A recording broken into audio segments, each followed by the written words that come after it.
I was born there in Moscow, and as you can hear, I have a kind of a British accent. I was raised by two really enthusiastic people. They are Russians.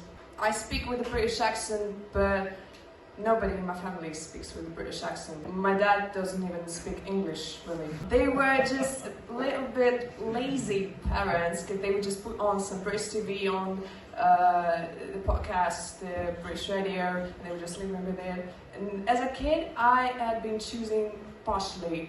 This is not the BBC News accent, this is not the Harry Potter accent, this is the Peppa Pig accent.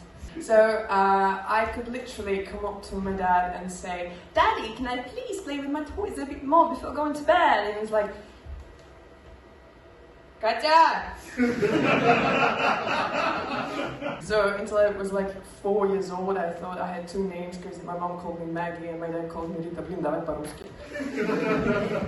And that British thing got me in a few situations. For example, I had a friend, he's an American, and as you can see, I do smile a lot, especially meeting new people. So the second time I saw him, he said, "Maggie, when you're smiling, you sound like a valley girl." Oi! You don't fancy me accent, eh? Got a gnarly wanker.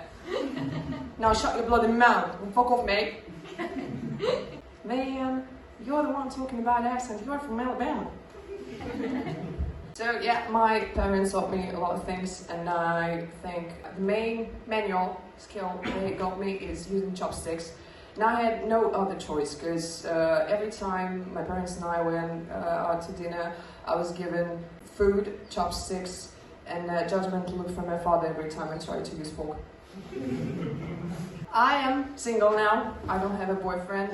We broke up like a year ago. Apparently we had different thoughts on future. I wanted a fulfilled life, a simple 9-to-5 job. I wanted kids, and he apparently wanted to fuck girls on Tinder.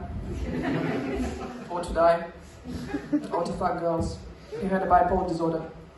Like, I'm bilingual, he's bipolar. And have you ever watched Sex and the City? Yeah? Yes, lovely. Oh, man. Good. So, remember that episode when the guy broke up with Kelly with a sticky note on the door?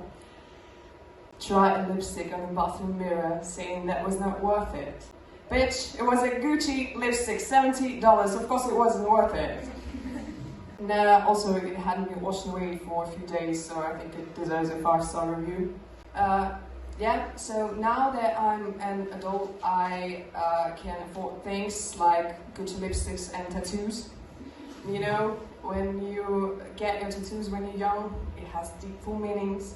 Like when I asked my friend who got their tattoos and were 16, 17, they say something like, it's a quote from my favorite medieval writer, and it's in Latin. It says that I went through a lot of things and I still keep going strong.